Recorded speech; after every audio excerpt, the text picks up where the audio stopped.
Olá, seja muito bem-vindo, muito bem-vinda a você, mais um AMcast aqui na MCon. Eu sou Ramon Martins, gerente de Growth Marketing, e hoje a gente vai falar sobre um tema muito interessante e importante. E nesse mês a gente comemora, mais precisamente no dia 21 de abril, o Dia Mundial da Criatividade e da Inovação. E é a capacidade de criar, de inovar, de fazer diferente, é essencial para todo e qualquer negócio nessa era de mudanças. E é claro que eu tenho convidados, como sempre, né? Então, para esse bate-papo, eu chamei aqui um cara que eu admiro muito, que tem uma vasta experiência em processo de inovação, tecnologias disruptivas, possui formação no MIT e atualmente é o nosso gerente de tecnologia e inovação. Seja muito bem-vindo, Felipe Baeta. Olá, tudo bem, pessoal? Tudo certo, Baeta, que bom que estás aqui. E também, né, representando aqui todas as mulheres incríveis do nosso time da MCon, aqui conosco está ela, que vem com uma vasta bagagem e uma experiência muito interessante em processos criativos. Ela é especialista em UX, UI e é a nossa analista de usabilidade. Seja muito bem-vinda, Bárbara Chambon. Obrigada, pessoal. Obrigada pelo convite. Bom, para a gente começar esse bate-papo aqui, eu quero dizer que eu tenho formação em marketing, né? Entre outras formações, mas a minha base é marketing. E eu estou muito habituado a ouvir das pessoas que essa é uma área criativa, que tudo sabe, que tudo tem que ver, e eu sei que não é bem assim, porque na verdade dá para a gente ser criativo em diversos ambientes e setores, né? Quanto mais criativo a gente for, mais a gente se diferencia, inclusive. E nos últimos anos, com o surgimento aí de novas tecnologias e a crescente busca por parte de todos os usuários, né, por produtos e serviços digitais, tem feito a criatividade andar lado a lado com inovação. E aí eu estava fazendo uma pesquisa aqui antes desse nosso bate-papo, estava olhando lá a CIO Agenda do Gartner, e uma coisa me chamou muito a atenção, que só 25%, precisamente um quarto, dos executivos brasileiros mencionam a inovação como um objetivo de negócio para esse ano de 2023. Isso causa uma certa surpresa, né? Principalmente nesse ambiente em que a gente está inserido, de incertezas, de disrupção e assim por diante. E aí eu quero fazer uma pergunta aqui para vocês, né? E, Baeta, tu acha que as empresas estão realmente negligenciando uma grande oportunidade? Olha, Ramon, é uma boa pergunta, assim. Eu não tenho por mim uma visão de que as empresas negligenciam inovação. Eu acho que, na verdade, a gente está sofrendo aqui um rebote de um movimento muito forte, falar de indústria 4.0, e todas essas transformações digitais que foram promovidas ali há 5 anos para cá. E agora chegou a hora dos ajustes, né? Das empresas de fato observarem seus resultados. Então, quando eu penso que uma empresa diz que sua prioridade não é inovação, na verdade, provavelmente você vai encontrar ali os caminhos da inovação nas outras prioridades, né? Até uma própria informação Gartner, de uma pesquisa feita em 2022, indica aqui que os principais objetivos de negócio e inovação globais, né? Eu não estou falando do mercado brasileiro, eles passam por melhorar a eficiência operacional, né? Melhorar a eficiência dos processos, melhorar a experiência do consumidor e drivar a sua estratégia de negócio. Então, no final das contas, quando você pensa e o executivo fala, não, eu não tenho inovação como prioridade, mas quando ele pensa assim, eu quero ajustar os meus processos, inovação se pratica ali, né? Eu acho que talvez a gente tenha vindo de uma carga muito pesada dessas inovações e da visão de inovação de palco, né, que a gente conhece Boa. de toda a parte do palco ali, das palestras e tudo mais, e dos showcases, e a gente possa ter se afastado da ideia de que inovar, na verdade, é trazer uma disrupção para um processo, não uma disrupção no sentido de, quando a gente pensa em disrupção é o iPhone que veio e trocou todos os telefones. Uma disrupção é quando você faz o processo de uma maneira, ao invés de você fazer uma melhoria pequena, incremental nele, você muda radicalmente um determinado momento daquele processo e você, de fato, está inovando ali, né? Então, eu acho que essa leitura falta um pouco para a gente aqui, e talvez essa pergunta tenha um viés, assim. Mas eu quero ouvir a Bárbara também. Também quero ouvir, estou curioso para saber. Vai lá, Bárbara, qual que é a tua visão sobre isso? Eu tenho uma visão bem parecida com a do Baeta. Eu acho que, por mais que os clientes, no caso, clientes usuários, né, eles não busquem pela inovação de palco, como o Baeta comentou, que é o iPhone trocou toda a forma da gente usar um telefone e o próprio aparelho. O Uber colocou a gente dentro de um carro de um estranho, que é algo que a gente nunca faria antes, né? O pessoal pensa só nisso, mas os resultados que eles buscam nas empresas hoje são resultados que vêm através de inovação, de pequenas inovações em processo, em mudança de, sei lá, por exemplo, inserir uma pesquisa pré-produção de um produto para que você entenda melhor o seu usuário, seu cliente, e faça um produto um pouco mais assertivo. Isso é uma forma de inovar. Você reduzir custo, você reduzir esforço. Então, implementar atividades que vão trazer esses resultados fazem parte de inovação. E nem sempre as pessoas casam esses dois nomes, né? Faz total sentido, né? E nessa mesma pesquisa, o que eu achei engraçado aqui, traçando um paralelo, né? É que ela lista como uns objetivos aí 50% desses entrevistados, eles dizem que a prioridade é melhorar a experiência do usuário, que o Baeta trouxe ali no início da fala dele. Isso está totalmente relacionado com inovação. E aí, Bárbara, assim, tu que trabalha muito com a questão de UX e UI, né? Até se tu quiseres trazer um pouquinho dos conceitos, essas palavras que podem não ser tão familiares para algumas pessoas, né? Como é que, quais são os 3 ou 4 grandes erros, na tua visão, que as empresas cometem quando vai se falar ou vai se objetivar, vamos falar assim, né? Experiência do usuário. Tá. Bom, para começar, então, UX é o termo em inglês, né? A sigla em inglês para User Experience, que é a experiência do usuário, e o UI é o User Interface, que daí é a interface palpável que o usuário está manipulando ali para se relacionar com aquele produto ou aquele serviço, né? Então, acho que, eu não sei, vou falando os erros que eu acredito que as empresas cometem. Primeiro, você não conhecer exatamente qual que é a necessidade e o problema do seu usuário. Isso é um erro crasso, né, que acontece, tristemente, acontece frequentemente. E quando você aplica dinâmicas de UX dentro do seu processo, a primeira coisa que você vai fazer é descobrir quais são essas necessidades e desejos, né? Então, quando você não usa UX, esse é o primeiro grande erro que uma empresa comete. Eu tenho um produto que eu acho que é legal. Não, você não tem que achar que é legal. O seu cliente tem que precisar daquilo e você tem que querer resolver aquele problema. Então, acho que esse é um erro gigantesco. E dá para citar vários outros, né? Certo. Você onera o seu time de desenvolvimento quando você tem essa visão restrita do seu público e do que você vai oferecer para o seu público, né? Você diminui retenção de clientes, né? A fidelização. Consequentemente, isso afeta a lucratividade da empresa. Então, são pequenos passos ali nos inícios dos projetos que trazem consequências gravíssimas na entrega final, né, do produto no mercado.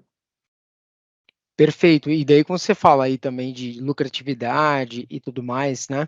As empresas, boa parte delas, vamos falar assim, quando se fala em inovação, elas estão muitas vezes, né? Vamos falar assim, estão focadas só no ROI. Quanto que aquilo vai dar de retorno o tempo inteiro, só que ainda não se tem uma clareza de onde quer ir, né?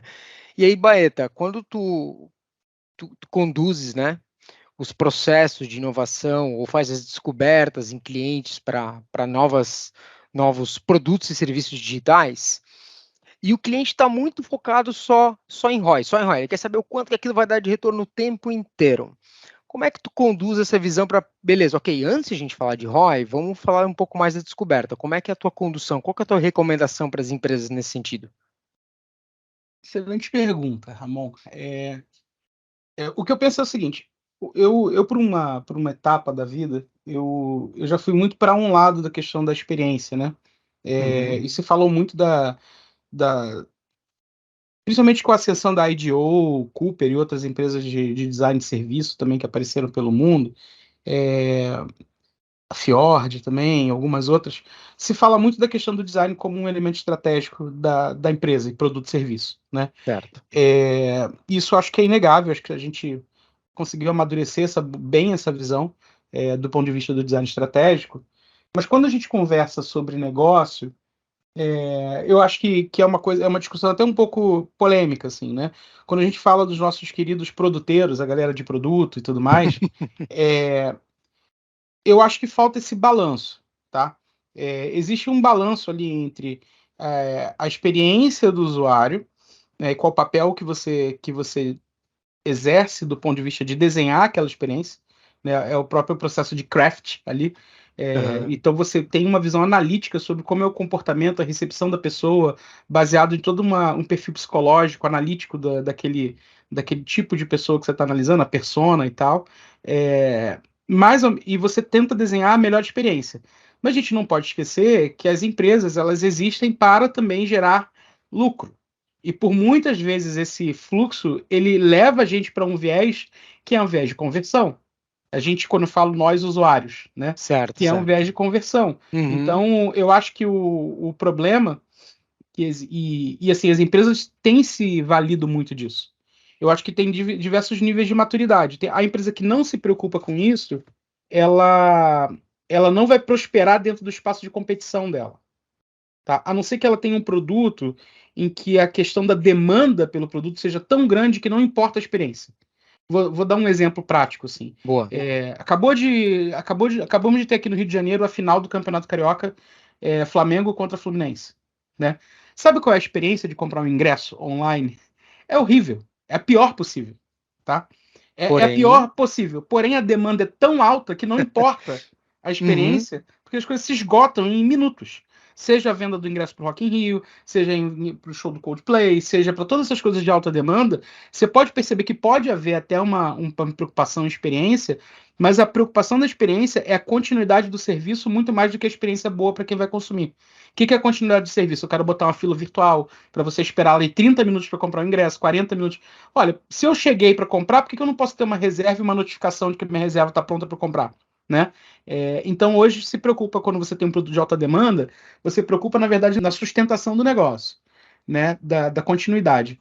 Quando você tem um produto em que o espaço de competição é muito grande, você usa o design como elemento diferencial. Eu trago uma experiência incrível, né? Por muito tempo, quando você pensa assim, pô, no Brasil, se você pensar o conteúdo que a Globo tem, Globo TV tem, comparado ao conteúdo da Netflix, talvez seja um conteúdo até mais atraente o da Globo TV do que o da Netflix para o público geral brasileiro. Mas por que o público geral brasileiro consome bastante Netflix? Porque a experiência é ótima. Né? E quando você vê todas as melhorias que se fazem ali em Globoplay e tal, não sei o que, plataforma, é para que você alcance uma experiência dessa. Né? Então, quando a gente está falando, voltando aqui ao cerne da questão, que é a empresa que não se preocupa com a experiência, ela está deixando de competir nesse espaço. Né? E essa é a competição que se coloca ali. Quando a gente coloca do ponto de vista de quem desenvolve o produto, se ele esquece as métricas de negócio, ele só. Existe esse termo, né? User advocate. É assim, o advogado do usuário. Boa. Se ele é o advogado do usuário o tempo todo, em algum momento você vai descartar alguns vieses que são importantes ali, para que você coloque o cara num caminho de conversão, para que você... Agora, qual é o balanço que você coloca sobre isso? Então, assim, qual é o balanço do que você coloca, do que você quer forçar a jornada da pessoa para conversão versus o quanto você gostaria de prover uma experiência boa? Vou dar o último exemplo para passar para a Bárbara. Boa. Booking. Quem nunca entrou no Booking.com. site do Booking.com e foi lá fazer uma reserva e aparece o que? O famoso, essa é a última reserva disponível no hotel. Aquilo é mentira e o Booking já disse que é mentira. Né? Perfeito, eu estudei um case deles esses dias no curso que eu estou fazendo, e é isso mesmo. Eles dizem que é mentira. Né? Então, e isso é o tal da visão evil, ali, visão maligna da conversão, entendeu? Porque ele está fazendo uma estratégia de marketing baseada na escassez, mas baseada num conceito inexistente de escassez, né? Então, assim, mas as pessoas adoram o Booking, por muitas vezes as pessoas imaginam que o Booking é o único lugar que eles podem pesquisar multi-hotel e tudo mais, então um exemplo de como é que a gente pode enviesar esse negócio para um lado e para o outro, né? Mas eu acho que o Baeta levantou pontos muito importantes, mas assim, eu acredito que tem uma romantização muito grande, tanto dos termos de inovação, quanto da experiência do usuário. Então, quando a gente trabalha a experiência do usuário, é claro que a gente tem os vieses de negócio considerados dentro do projeto, mas as empresas que elas não têm essa educação empresarial, né, eu vou falar, esses conhecimentos técnicos, que no Brasil a gente está, é um país jovem, então acho que a gente não tem todo o embasamento empresarial que um americano tem, por exemplo, se industrializou muito antes, enfim.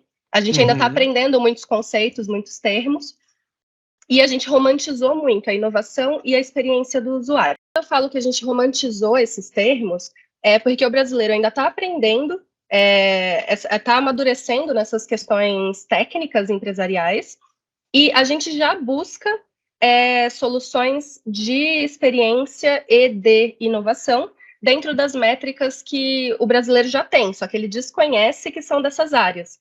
Então, por exemplo, melhorar o engajamento do cliente usuário, aproximar o usuário do seu sistema, do seu produto, criar fidelização e daí, consequentemente, aumentar a recompra, ticket médio e tudo mais, esses são objetivos que as dinâmicas de UX e de inovação buscam para as empresas. E quando você fala para um cara, você quer aumentar o seu ticket médio? Claro. Você quer inovar dentro da sua empresa? Não, inovar é perfumaria, UX é perfumaria. Então, e são coisas simples. Por exemplo, esse exemplo que o Baeta falou do Booking.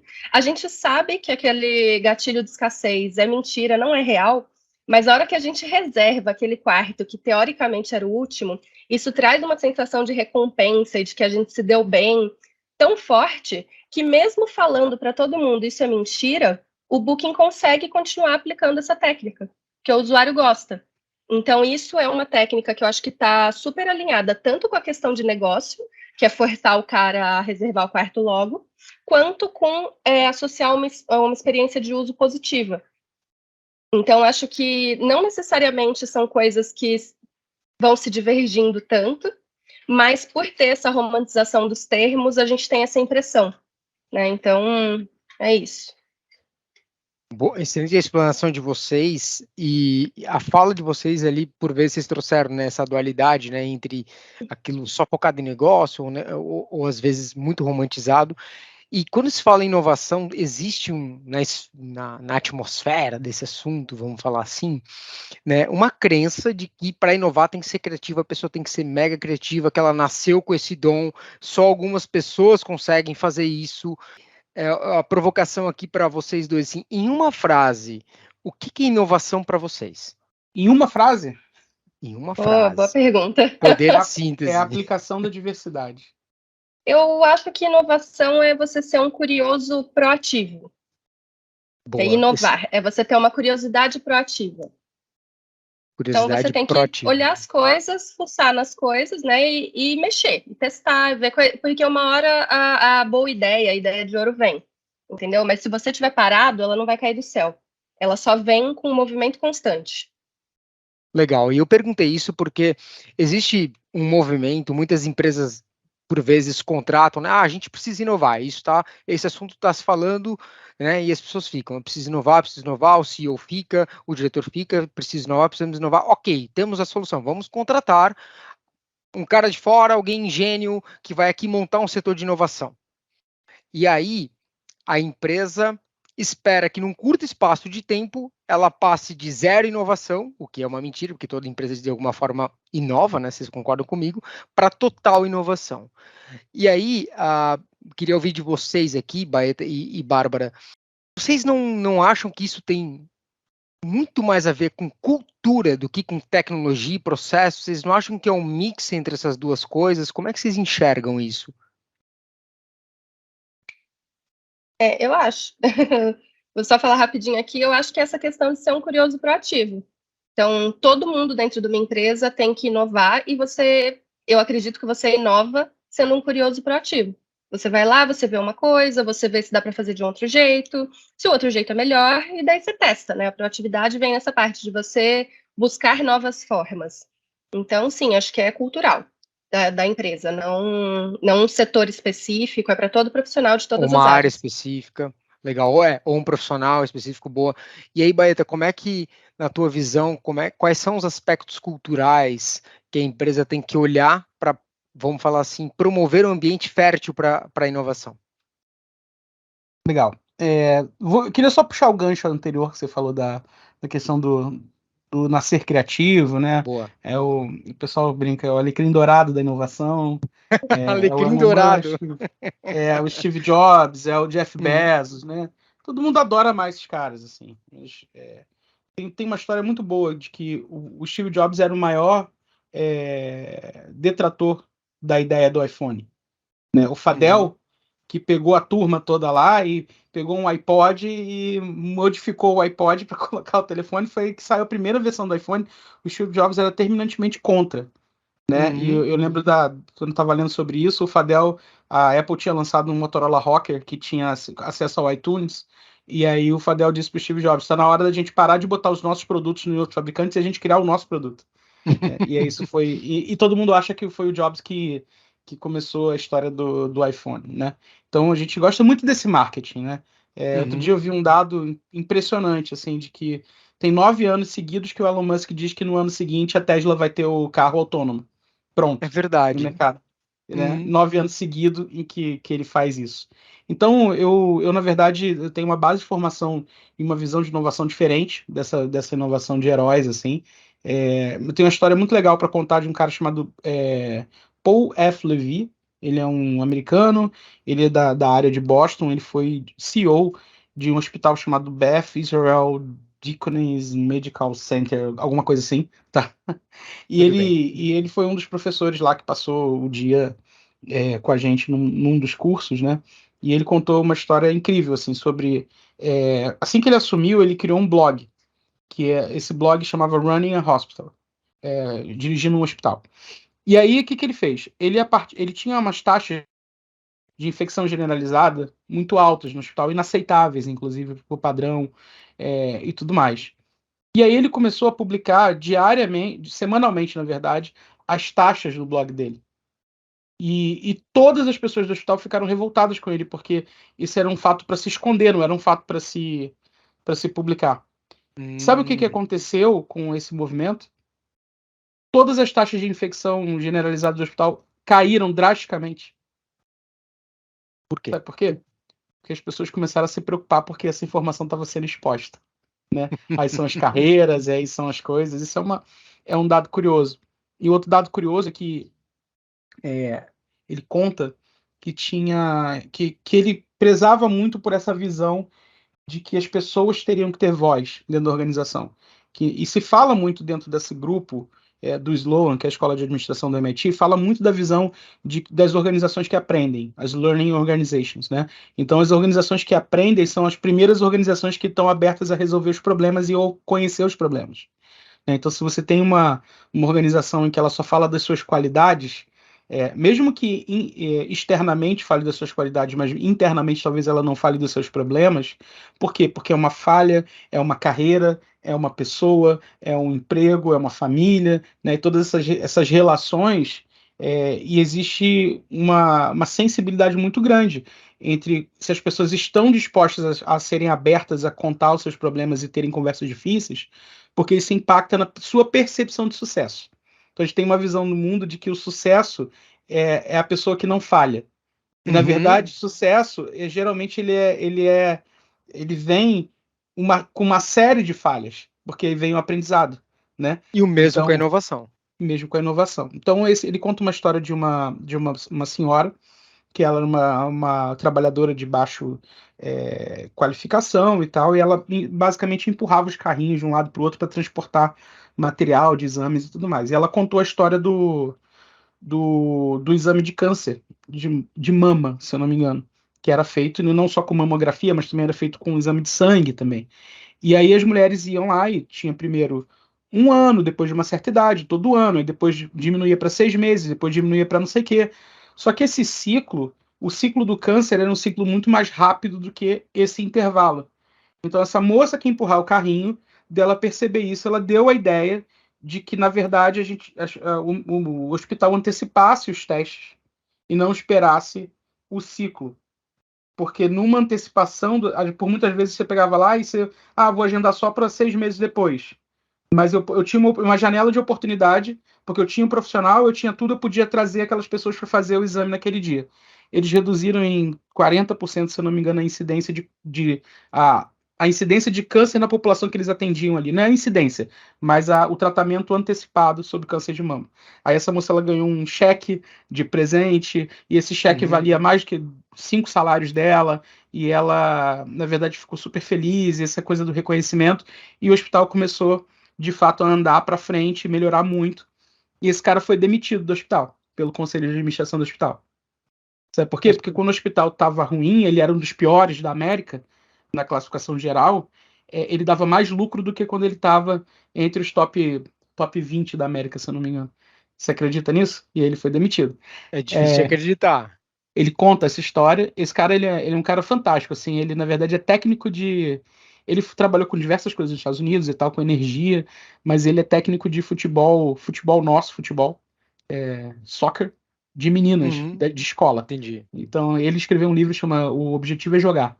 E ele fala muito sobre liderança e tal, essas coisas, mas é um cara fantástico, assim. Então, quando a gente volta para a inovação, ela tem a ver com abertura, ela tem a ver com escuta, ela tem a ver com você, de fato, estar atento às oportunidades que tem ali no nosso dia a dia, você construir organizações que aprendem, você construir organizações que sabem se comunicar, resolver seus problemas. Tudo isso gera um arcabouço para que você consiga, de fato, promover inovação. Um As ambiente pessoas fértil acham para que isso. promover inovação é você fechar uma porta, botar todo mundo dentro e falar, vamos inovar. Não é isso, tá? Longe, né? Até pode ser que saia alguma coisa disso, né? Sim. Mas não é de fato quando você busca uma inovação disciplinada, como você busca se tornar uma empresa que inova em seus processos e tal. Isso é um DNA, isso não é uma roupa que você coloca, sabe? Isso é um DNA.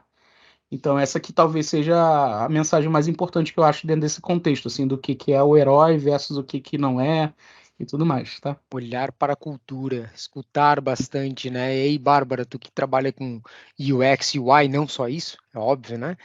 Mas aí, na tua, já tivesse algum grande insight durante algum trabalho que tu estava fazendo só por simplesmente ouvir o usuário, ouvir quem estava Sim, no outro lado, sim, com e que mudou certeza. Quando a gente completamente o teu trabalho, se mudou completamente, tá indo numa direção A, e aí tu ouviu alguma coisa e tu, meu Deus, a direção B. Tens alguma história legal para contar sobre isso? Olha, com certeza isso já aconteceu. Já fiz bastante entrevista com o usuário para fazer site ERP, sistemas ERP, né? Em que você vê realmente, gente, o que eu estou fazendo aqui não atende a necessidade do usuário desse sistema. Ele precisa de outras informações que não necessariamente estão de acordo com as regras de negócio, mas que não vão afetar negativamente as regras de negócio, mas vão afetar absurdamente a experiência do usuário. Então, às vezes, trocar uma informação numa tela ou inverter a hierarquia de visibilidade, você não prejudica a sua estratégia de negócio e você muda completamente a experiência do seu usuário, trazendo fidelização para aquele produto, enfim, né? Que é uma das métricas de sucesso de um projeto, né? Que é fidelização, retorno, né? Do cliente, da compra. Uhum. Então, sim, já tive essa experiência. Uma coisa que eu queria falar, que o Baeta comentou, que a inovação Claro. não é fechar uma galera num quartinho e que vai sair uma boa ideia. Não, ele está coberto de razão, isso não vai acontecer. Mas em UX a gente tem algumas dinâmicas que são justamente isso. Então, quando a gente fala de uma Discovery Sprint, de uma Design Sprint, a gente está condensando pessoas relevantes para um projeto, seja o gerente de negócio e um usuário-chave, né, um cliente-chave, que é o Certo. perfil ideal de cliente, né? A gente tem dinâmicas onde a gente junta essas pessoas por 5 dias, 7 dias, né? Acho que 5 dias é a métrica ideal, para fazer essa intensificação e tentar tirar insights. Mas é claro que não é assim, a gente vai fazer uma Discovery Sprint e vai resolver um problema. Não. Às vezes você tem que fazer mais uma. Às vezes, de uma Discovery, você consegue extrair um produto novo, ou uma solução nova, uma feature nova de um produto já existente, e depois de um tempo você tem que fazer ela novamente para revisar aquilo. Então, o processo de escuta e de análise, de pesquisa, tem que ser constante. Acho que o termo que eles usam é iteração, né? Que você faz Interação. tudo isso, depois você volta e faz tudo isso de novo, volta e faz tudo isso de novo. E é assim que você vai inovando. Não é E aí, fazendo uma vez, não é uma ideia que vem do nada ou surge em uma tentativa só, é iteração constante. Vai, volta, faz de novo, porque às vezes também o seu contexto muda, ainda mais na sociedade que a gente vive hoje, né? Então, contextos mudam muito rápidos, comportamentos mudam muito rápido, né? Com geração e tudo mais. Então, essas análises escutas, elas têm que ser constantes para que a inovação aconteça. Acho que a inovação é aquilo que acontece no dia a dia o tempo inteiro, né? Assim que se promove a Exato. inovação. E vocês dois falaram aí de histórias, nessas histórias tinha muita informação, na Baeta, quando estava contando ali da questão do número de infecções naquele hospital lá que foi exposto, e assim, né, a informação exposta resolveu o problema, isso me levou para um outro ponto aqui da inovação, que é a importância dos dados, né? E dizem que quem domina os dados praticamente domina tudo. E quando a gente olha lá para a CIO Agenda, no topo das prioridades, no segundo lugar, mais precisamente, a gente olha lá, tá? BI e Data Analytics, né? Ou Business Intelligence e Data Analytics, com cerca de 2/3 dos executivos brasileiros, falando de realidade Brasil, apontando um aumento de investimento para esse tipo de tecnologia. E a gente sabe que existem várias ferramentas que suportam essa questão de dados, né? Tem Power BI, Tableau e outras. E verticais de negócio como energia, por exemplo, elas estão sedentas por um melhor proveito dos dados, muito em função do novo mercado livre de energia, nesse caso, para insights, enfim, para a área de negócio e assim por diante. Bom, dados é um ingrediente importante para a criatividade e para a inovação, isso a gente sabe. E aí a pergunta que eu faço é o que as empresas devem ter em mente, por onde elas devem começar, quais devem ser os norteadores de um projeto de dados e como isso se conecta com inovação. Qual que é a visão de vocês sobre isso? Tá. Vamos lá. A gente está dentro de uma disciplina específica, né? E que, na verdade, nada tem a ver com inovação. Legal, teu E as ponto. pessoas colocam assim, mas é análise. Bem, a gente faz análise desde que o mundo é mundo, né? E análise de dados, as empresas fazem há pelo menos 50 anos. Toda administração moderna passa por análise de dados. O que Perfeito. hoje muda é que a velocidade, o passo em que a gente pode analisar uma informação e a quantidade de informação que a gente pode analisar, ela multiplicou, ela cresceu exponencialmente, né? Então, quando a gente vou me permitir aqui falar de inteligência artificial, redes neurais, machine learning e tal, tudo isso permite que a gente consiga analisar um volume surreal de dados, humanamente impossível de analisar. A gente precisa viver umas 5 vidas, talvez, ou 10 Ou vidas para a gente mais. conseguir ingerir esse conteúdo inteiro. E a gente consegue fazer perguntas para essas supostas inteligências, né? Mas, Baeta, tá. Mas quando a gente faz um trabalho de data analytics e que gera uma visão preditiva sobre manutenção ou uma visão e que vai mudar a maneira como eu aloco meu capital na empresa, isso não é inovação? É. Mas isso, o movimento é a inovação.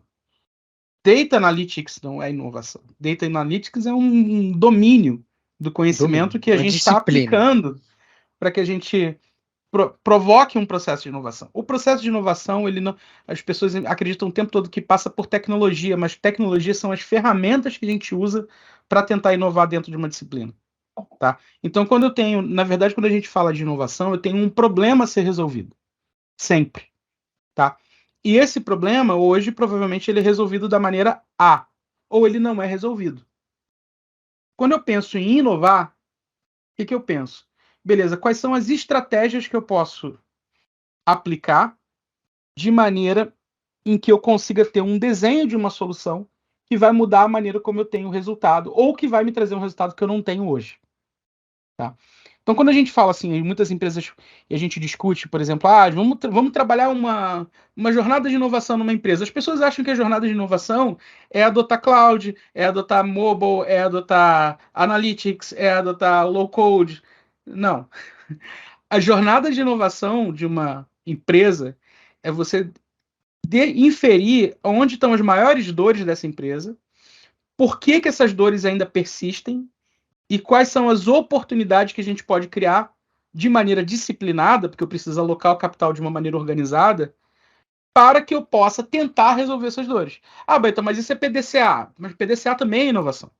Só que o ponto é que a inovação acontece, e por isso que eu falei que é a diversidade aplicada, a inovação acontece quando eu coloco a diversidade de ideias na discussão da solução. É quando eu coloco as vozes diferentes para falar na discussão. É quando eu boto o cara calado para falar sobre o problema.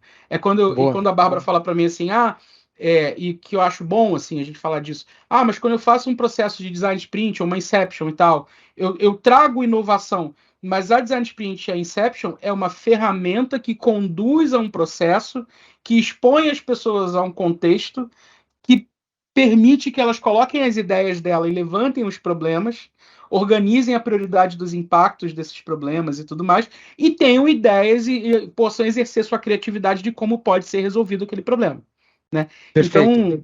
Então, na verdade, a inovação, ela não é também o design sprint, ela não é também o AI, a inovação é o que acontece quando eu aplico uma solução diferente para um problema que eu tenho.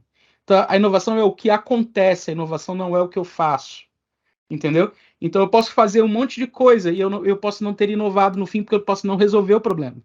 Pegando Né? aquele teu Então, exemplo lá do hospital, por exemplo, com alto índice de infecção, provavelmente alguém já tinha falado sobre aquilo diversas vezes, mas o tem, ato dele colocar aquilo exposto fez com que o problema fosse uhum. resolvido. Tem dois folclores muito conhecidos ali que não são necessariamente verdade, né, do jeito que tem, mas Pois não. uma é de uma fábrica que tinha as embalagens, Ah, né? sim. E aí para Uhum. descobrir se a embalagem, se a caixa estava vazia ou não, o pessoal pensou numa uma máquina que tinha uma balança, que tinha o cara veio lá e botou o ventilador do lado da linha de produção e aí o que estava vazio voava, né? Então assim, isso uma É ideia. folclore. O outro é o do lápis e a caneta na corrida Uhum. espacial, em que parece que a caneta Bic foi criada para pensar como é que uma caneta que você pode usar sem gravidade e tal, bababá, e o russo foi lá e, não, eu levo um lápis, né? Então, acho que assim, isso são folclores, mas são legais, porque a gente pensa que, na verdade, tudo é altamente tecnológico. E, na verdade, a inovação, ela é o que acontece e qual é o ganho que eu tenho porque aquilo acontece. Assim, cara, por que eventualmente um audiobook ele é inovador de certa forma? Porque eu consigo pegar esse negócio, ao invés de ter o meu acelerar ali em 1.5, talvez se eu tiver, eu consigo ainda assim escutar um livro porque eu sou mais eficiente ouvindo do que não Lendo, por necessariamente exemplo. que isso vai ser persistido melhor na sua cabeça, mas pelo menos para você ter um contexto, você consegue ouvir. Né? Então existem diversos exemplos desse, mas voltando aqui para o Data Analytics, eu acho que uma estratégia de Data Analytics numa empresa permite que você descubra mais problemas, uma estrutura melhor sobre a análise de dados permite que você possa debater sobre os problemas da sua organização de maneira mais rápida, ter insights de maneira mais rápida, mas se a organização não está culturalmente preparada para ouvir aqueles problemas e atuar sobre aqueles insights, não vai acontecer inovação. Vai Então, ser assim, só mais um quando. painel de BI muito bonito que levou-se um Exatamente. grande tempo Não, para fazer. pode ter outras Aham. funcionalidades, por exemplo, que eu tenho uma operação que roda de maneira ineficiente e eu coloco uma Uhum. gestão à vista com BI e a operação começa a ser eficiente. Beleza, eu usei essa tecnologia para promover uma coisa que foi inovadora daquilo, né? Não Perfeito. é, mas isso não é inovação. A inovação é permitir que a ideia aconteça, permitir que a ideia seja testada, validada e ela flua até o momento que ela gera um impacto. Então acho que essa que é a grande sacada. As pessoas imaginam que inovação é o quê? Tá? E inovação não é o que, inovação é o resultado, E sabe? relacionam muito inovação com tecnologia, né? Normalmente essa relação sempre é feita, é meio que natural, mas como se a inovação para acontecer precisa ter alguma coisa tecnológica, Preci- precisa ter. Precisa ter tecnologia, mas é porque as pessoas acreditam que tecnologia é eletrônico.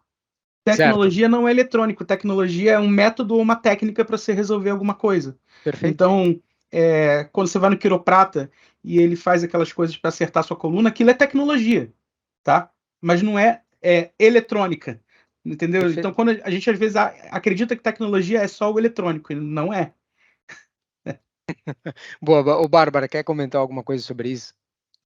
Eu tenho só um exemplo que eu lembrei de um caso que aconteceu aqui na empresa, e quando o Baeta fala que inovação é o que acontece e não o que você está fazendo ali naquele momento, me veio esse caso agora na cabeça. Era uma empresa que estava com um problema de comunicação interno muito sério.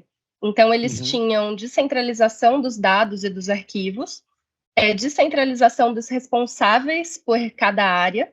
Então, quando a gente entrou em contato com os usuários para falar como isso afeta o seu dia a dia, a gente ouvia muito assim: ah, não tenho tempo para nada, ah, não tenho tempo, porque tem que ligar para o fulano, tem que pesquisar na base tal, a base tal está desatualizada e só o ciclano que atualiza, e só que ele atualiza num drive dele. Então, uma bagunça generalizada. E daí a gente investigando como melhorar essa divulgação e essa distribuição de informação dentro dessa empresa, a gente chegou numa conclusão de que os funcionários, eles não tinham tempo de fazer um upsell para um cliente, que era uma parte muito importante do negócio deles, porque eles estavam perdendo tempo procurando informações básicas, de roteiro de processo, regras, dados, enfim.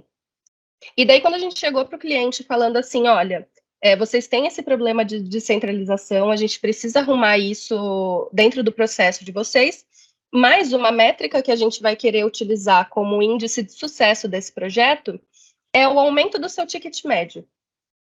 Daí o cara falou, não, mas como assim o aumento do ticket médio se a gente está tentando resolver um problema de banco de dados e comunicação interna, né?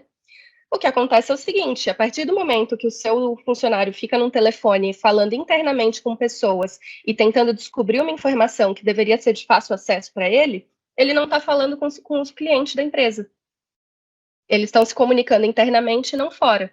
Então, uma das métricas que a gente vai querer utilizar para esse projeto de melhoria de comunicação interna é aumento de ticket médio.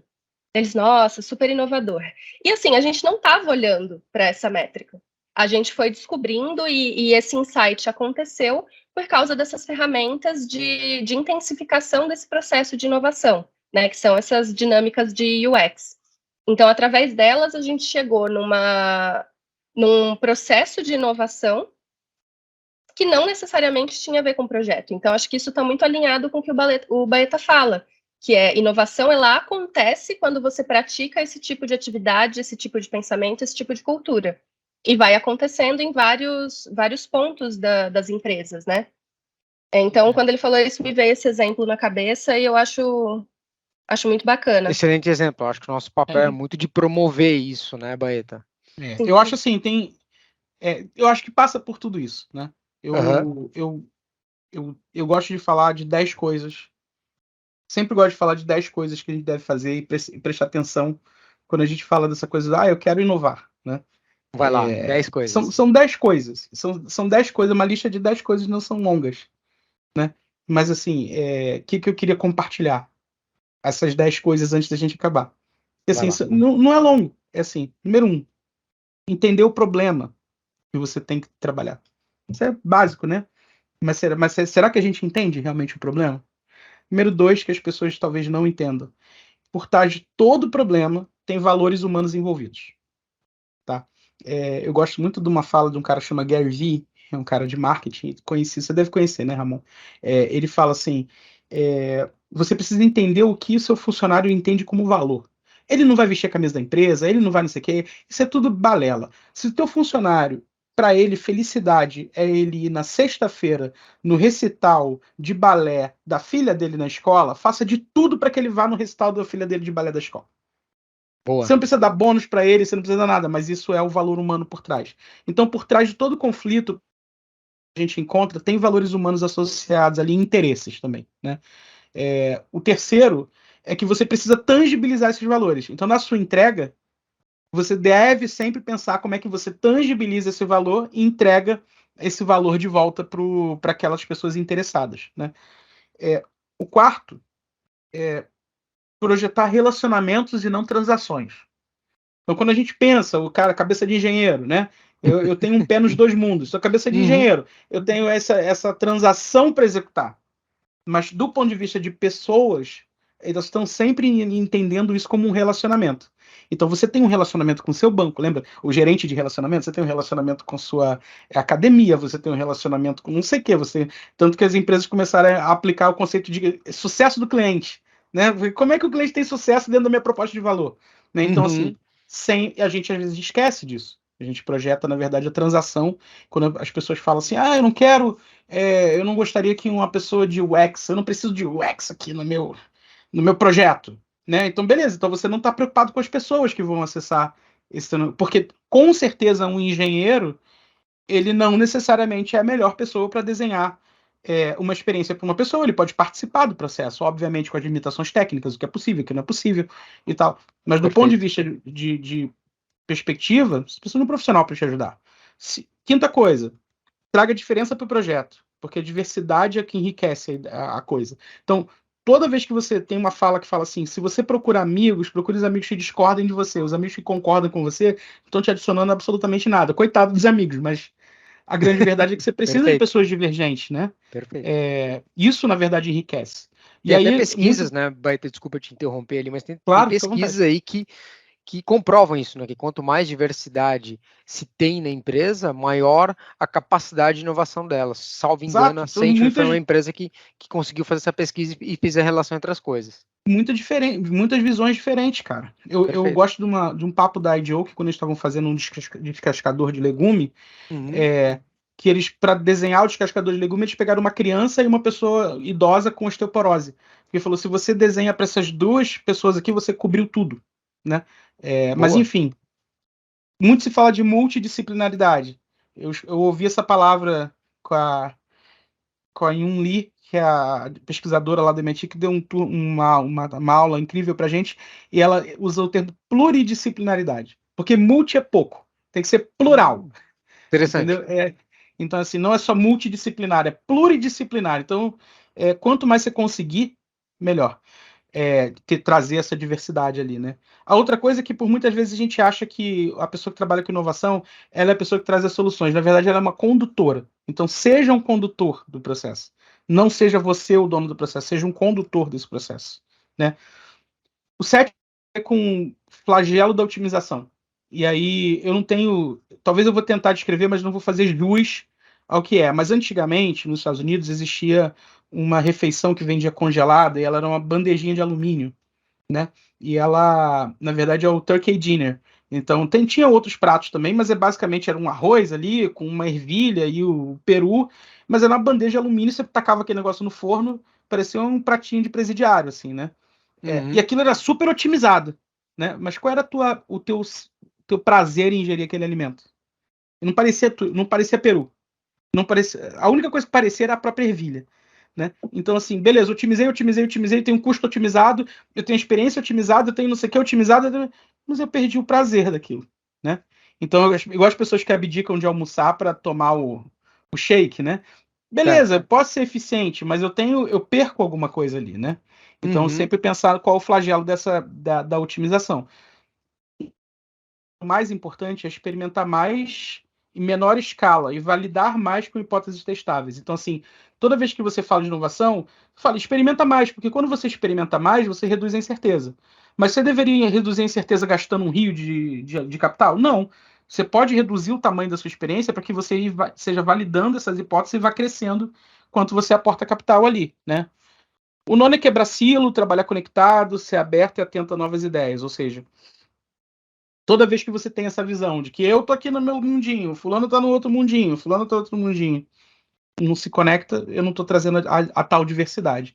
E o último é você conhecer bastante de tecnologia, ter o seu portfólio. Tecnologia que eu digo não é só eletrônica. Ter o seu portfólio, ler sobre, entender como as empresas estão resolvendo problemas, entender como outras indústrias estão resolvendo problemas, se você quer ser um profissional de inovação, né? Porque é esse portfólio que traz pra gente as ideias.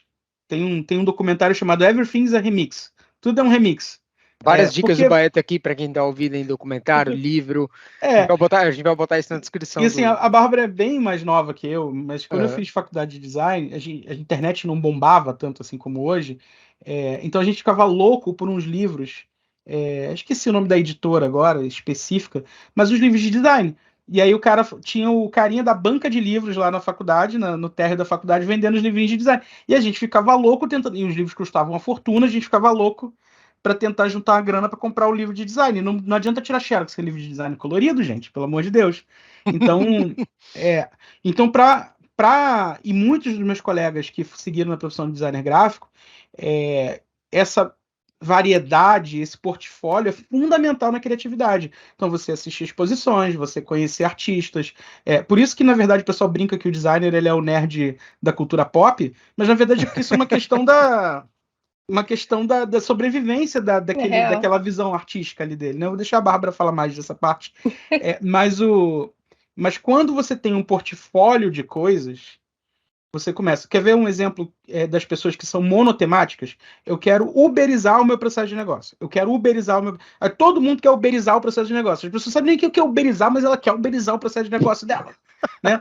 Então, assim, Tá, se eu tenho um martelo, o martelo vai resolver todos os problemas. Tá, eu não posso Airbnbizar o meu processo de negócio, eu não posso Pinterestizar o meu processo de negócio, eu não posso Instagramar o meu processo. Não, eu tenho que Uberizar o meu processo. Quantas vezes você já ouviu isso, assim? Várias, Isso é uma coisa várias, que a gente várias. ouve, né? Mas, Constantemente. enfim, essas são as 10 coisas, desculpa o parêntese gigante, mas eu acho que é muito Não, legal, são assim, sempre ótimas falar disso. as 10 dicas.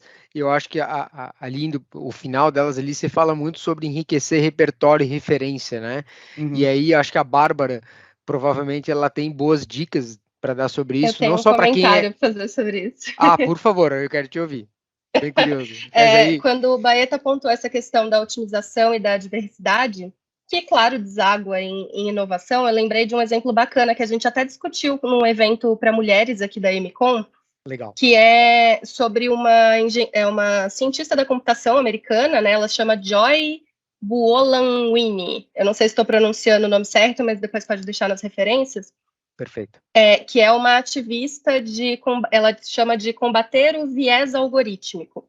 Então, a partir do momento que inteligência artificial, tecnologias e etc., elas se alimentam de inputs dados por nós, elas, pelo menos ainda não, né? Talvez ainda não são autônomas e sencientes. É a partir do momento que a gente controla esses inputs que elas vão usar para trabalhar, se a gente não tem diversidade nesses inputs, a gente não vai ter uma solução eficiente e otimizada. Então, ela fez uma pesquisa lá de um sistema de reconhecimento facial, e ela é negra, e ela não conseguia trabalhar, porque o algoritmo ele tinha sido escrito, a princípio, para reconhecer pixels mais claros. E quando ela parava na frente da câmera, com a pele negra bem escura dela, o algoritmo não reconhecia o pixel mais escuro. Então, para fazer os testes da faculdade, acho que era do MIT ou do Boston Institute, alguma dessas faculdades grandes americanas. Uhum. Então, para fazer os testes para esse algoritmo, ela usava uma máscara branca. Então, acho que é importantíssimo olhar para esse viés de diversidade para a otimização e, consequentemente, para a inovação, porque é a gente que imputa o viés de todos os sistemas que a gente vai utilizar no dia a dia. Então, eu gosto bastante desse exemplo dela por causa disso. É bem emblemático, assim. Maravilhoso. Isso é maravilhoso, porque quando você pensa do ponto de vista de... Voltando até nessa temática mesmo, né? Quando você pensa do ponto de vista de uma lógica mal construída, né? Você pensa assim, população carcerária nos Estados Unidos, 80% dela negra. Aí eu faço um algoritmo, também, né? eu faço um algoritmo de predição de assalto. Aí quando eu boto lá, inputo dados de que a maior parte da população carcerária é essa, ele vai ver uma pessoa negra e ele vai fazer o quê? Ele vai achar que essa pessoa é suspeita. Isso assim tem muita coisa diversos assim, desde o sensor do banheiro, assim, eu sou declaradamente negro. Então eu tenho, quando eu entro no meu sensor quando eu vou no sensor do banheiro do shopping e tento tirar a água, não me vê, não sai água, né? E aí você vê uma pessoa branca, mete a mão e sai água na hora, porque tá calibrado para outro tom de pele aquela resposta. Assim, tem uns que são por ultrassom, não tem isso, tem uns que são por infravermelho. Não tem médio, mas tem vários que são por conta do espectro que ele está refletindo ali, o infravermelho é um dos casos, que não lê. Porque ele bota na sensibilidade do mínimo para perceber se tem que ter uma pessoa de verdade para não dar falso positivo, não abrir a torneira à toa. Aí o negro bota lá, reflete menos luz e aquele negócio simplesmente não funciona. Olha que legal. É a questão da diversidade, porque às vezes eu não falo nem com um juízo de valor, assim, mas cada um, por mais que a gente alimente o nosso repertório, a gente vai ter o nosso repertório enviesado para o nosso contexto.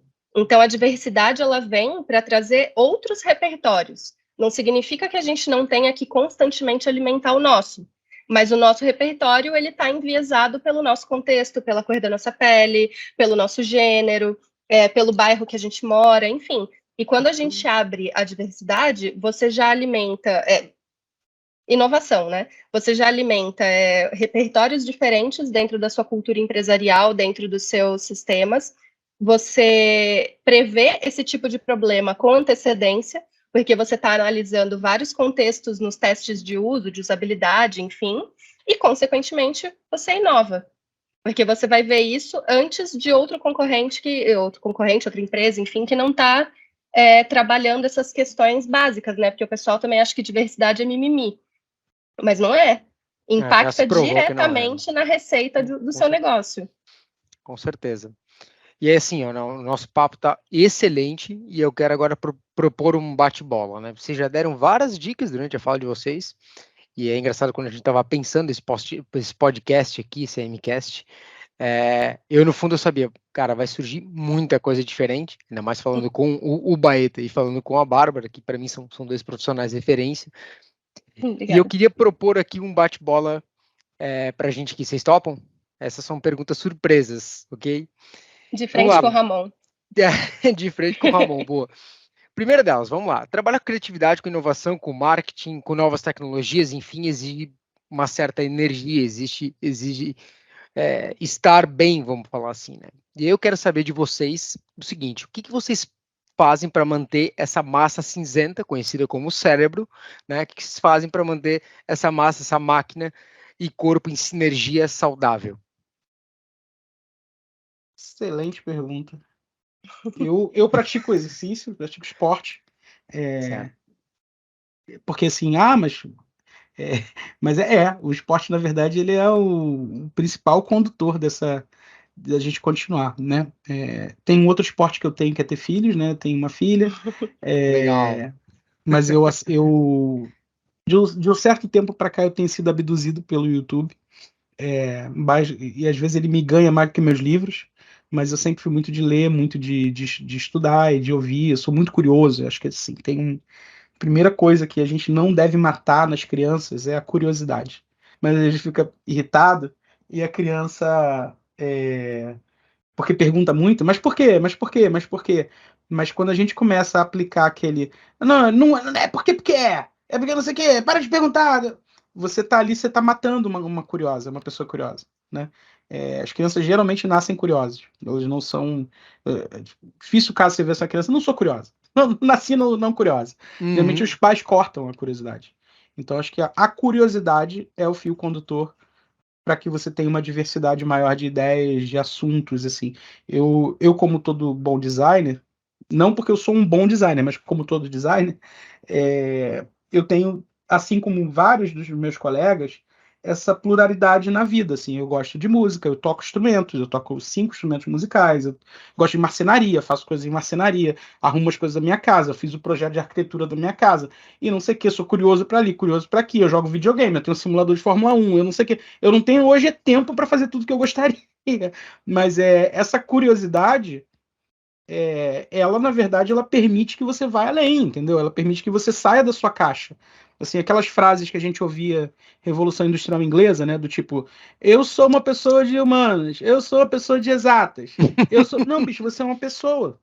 Ponto. Alguém te botou esse viés cognitivo de que você é de humanas, que você é de exatas, que você é uma pessoa com cérebro. Você pode ter uma preferência, aptidão, outras coisas.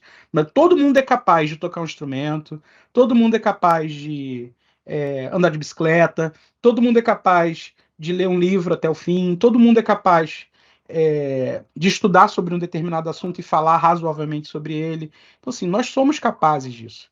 A gente, na verdade, tem que parar com essas crenças limitantes e esses viéses cognitivos que colocam na gente o tempo todo. Porque, no final, quando o cara fala assim, eu brinco, eu posso dizer que eu sou uma pessoa obesa, apesar de fazer esporte e tal. Quando eu digo assim, loja de esporte me ganha porque eu sou o gordo que quer ser saudável, né? E às vezes você vê lá o cara que é esportista, ele tá com equipamento que não é equipamento novinho, ele é equipamento que ele já tá usando ali há mó tempão que funciona para ele. Mas assim, quando a gente quer começar um esporte novo, a gente corre lá na loja, quer comprar uma coisa nova, um acessório, quer satisfazer essa nossa visão de que eu tô mais perto do cara que é profissional, quando o cara profissional usa, na verdade, aquele equipamento que ele já tá usando há anos ali. Exato. Então, assim, acho que é um pouco do que eu faço, é exercitar minha criatividade aqui e essa pluralidade na vida, assim. Bárbara, o que tu faz aí para manter corpo, mente em equilíbrio e a massa cinzenta bem alimentada? Eu faço o basicão de saúde, né, que é fazer um exercício físico 3 vezes por semana e tentar comer bem. Eu sou apaixonada por música, mas eu totalmente leiga, eu não toco 5 instrumentos. Eu comprei há uns anos atrás um violãozinho De vez em quando eu faço uma aulinha ali no YouTube, nunca consegui sair do primeiro terço de Tears in Heaven, mas fico testando, né? Eu gosto muito de música, eu participo de um coral aqui de Campinas, então eu tenho umas noções de leitura de partitura que eu fui aprendendo por curiosidade, e assim, é um grupo de leigos entusiastas. Ninguém ali, tirando o maestro, ninguém ali é formado. Todo mundo é curioso. Legal. E foi lá, se juntou e tenta. Toda quarta-feira a gente vai lá e vai aprendendo. A gente já fez apresentações lindas, assim, que eu me orgulho muito, principalmente porque eu não sei nada de música. E daí eu fico pensando, caraca, eu participei desse negócio que parece super profissional. E eu gosto muito de cinema também. Então, eu tô lendo o Duna agora, saiu o filme agora, né, com o Timothée Chalamet, que tem o filme antigo, agora saiu a versão nova, que é muito melhor. Opiniões polêmicas também. Não gosto do David Lynch, Fincher, sei lá. Mas, enfim, gosto muito de histórias, então eu penso, eu sou viciada em Netflix. Isso é mal. Será que é mal? Vamos tentar transformar isso numa coisa boa. Né? Então eu começo a ver aquelas histórias, eu aguço a minha curiosidade para começar a ler os livros das histórias que são adaptadas, enfim. E ontem fiquei um tempão conversando sobre chat GPT e inteligência artificial com um amigo meu, porque eu estava lendo Duna. E daí eu falei, eu tenho teoria da conspiração, né? Eu acho, não, é mó perigoso isso, porque no Duna, eles estão num universo onde eles aboliram as inteligências artificiais, porque criou risco para a humanidade. E daí teve aquela carta lá do... Como é que chama? Future of Life, né? Que o Elon Musk falou, não, vamos parar, porque a coisa está ficando meio perigosa. Eu falei, viu? É o Duna começando, é o Exterminador do Futuro começando. Enfim, através de curiosidades particulares minhas, que são as histórias, eu comecei a discutir uma coisa que é super relevante para o meu trabalho. Então, se a gente fica só bitolado no trabalho, você não avança. Você tem que ter um hobby, você precisa se autodescobrir, ter autoconhecimento, inteligência emocional, para descobrir quais são os hobbies que te atiçam, que te aguçam, que dão aquele boost na sua energia vital. E você precisa praticar. Por exemplo, esse exemplo do coral que eu falei é uma sensação de recompensa que é muito forte para mim. Então, isso me estimula a fazer mais coisas diferentes. Que, pô, não sei nada de música, mas fiz um negócio, será que aquilo lá... Isso vai gerando autoconfiança, vai gerando sensação de prazer, né? Serotoninas, dopaminas no cérebro, que fazem você ter uma performance melhor em todas as áreas da vida, né? Não só a profissional, mas na pessoal também. Você não vira uma pessoa apática, triste, você está fazendo as coisas que te dão prazer. Até porque então, o trabalho faz parte da vida, né? A vida não é um trabalho, exato. O trabalho faz parte da vida. Eu só sei que eu vou comprar passagem para ir para o Rio de Janeiro, porque o Baeta falou que ele tem um estúdio de música praticamente na casa dele. Eu já tô louco para lá fazer 5 barulho instrumentos de outro nível, excelente, né? Excelente. Esse negócio de AI me lembrou muito da série podcast que tem na Spotify chamado Paciente 63, que é com o seu Jorge Mel Lisboa. Quem estiver ouvindo e tiver curiosidade, fala de viajantes no tempo, de multiverso e de futuros apocalípticos gerados por AI. Como é que é o nome? O Paciente 63. Paciente 63, legal. Legal, já deu dica aí de podcast aí. Eu ia pedir dicas de livros e podcasts, só que é uma covardia, porque vocês falaram dicas de podcasts e livros de autores durante toda a conversa, né? E normalmente onde se chega com uma conversa com um podcast falando com duas pessoas criativas, né? Os assuntos vão se ramificando. Então, engenheiros que estão ouvindo, eu peço perdão aí pelas nossas divagações, devaneios durante esse podcast aqui. Eu tenho uma última pergunta para vocês, né? Que em 3 palavras, vamos falar assim, como é que vocês querem que quem esteja nos ouvindo saia daqui? Qual que seria o call to action, o CTA para essas pessoas? Vai lá, Bárbara. Para um pouquinho para refletir, então, autoconhecimento, praticar um hobby e levantar o popô da cadeira quando você ficar curioso com alguma coisa. Então, a curiosidade proativa. Excelente. Baeta. Vou parecer animador de auditório agora. Mas façam tudo na sua vida por propósito. O dinheiro vem depois. Boa. Segundo, sucesso não é igual ao dinheiro que você tem. Né? E terceiro, seja protagonista da transformação que você quer. No mundo, na sua empresa, na sua vida. na sua família, na sua casa, né?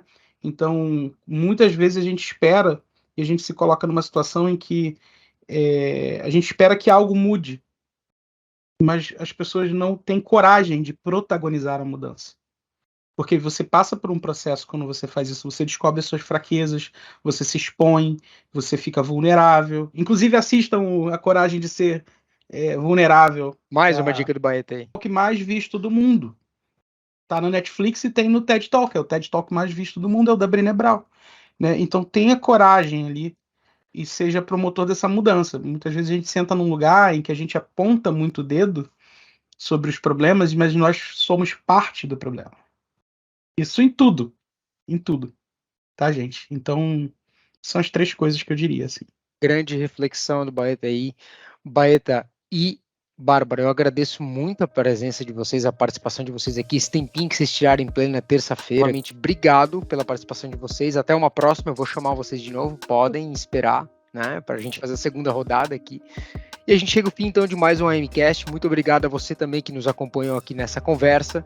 Se você tem dúvidas, sugestões ou críticas, manda pra gente, né? O nosso e-mail é amcast@amcom.com.br.